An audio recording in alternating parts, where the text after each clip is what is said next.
తిరుపతి మాజీ శాసనసభ్యుడు భూమన కరుణాకర్ రెడ్డి గారు మరియు వైసీపీ నాయకులు ఉదయం నిద్రలేస్తే తిరుమల తిరుపతి దేవస్థానం పైన బురద చల్లటం, దేవస్థానాన్ని వెంకటేశ్వర స్వామిని ప్రతినిత్యం ప్రతిరోజు రాజకీయాల్లోకి లాగటం, ఇది తప్పించి వేరే పని పెట్టుకోలేదు.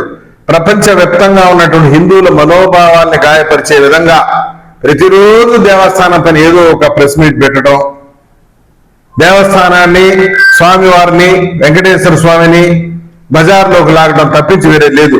ఈరోజు టీటీడీ చైర్మన్ నిజాయితీకి నిలువుటద్దమైన అటువంటి వ్యక్తి ఆయనకు ఏదో ఫ్యామిలీ మెంబర్స్ కూర్చొని మాట్లాడుతున్నటువంటి వీడియోని కూడా వీళ్ళు ఎడిటింగ్ చేసి అసభ్యకరంగా చిత్రీకరించి ఉదయం నిద్రలేసి 5వ గంటకంతా ప్రెస్ మీడియా ముందర కూర్చొని ఉన్నాడు. నేను అడుగుతున్నాను, కరుణాకర్ రెడ్డి గారు, మీరు చేసేటువంటి అవినీతి మామూలు కాదు. 1 కోటి భగవద్గీత పుస్తకాలు ముద్రించి ఆ పుస్తకాల్లో ఏమీ లేదు, 1 కోటి భగవద్గీతలు ముద్రించి దాదాపు 70-80 కోట్ల రూపాయలు ఖర్చు పెట్టి సగం బుక్కులు ఇంకా కూడా గోడౌన్లో మురుగుతా ఉంది. స్వామివారి సొమ్ముని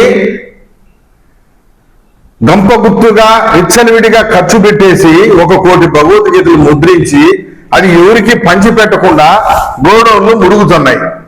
ఇటువంటి అవినీతి అక్రమాలన్నీ కూడా బయట వస్తాయి. రేపు పొద్దున విచారణ ఎదుర్కోవాల్సి వస్తుంది.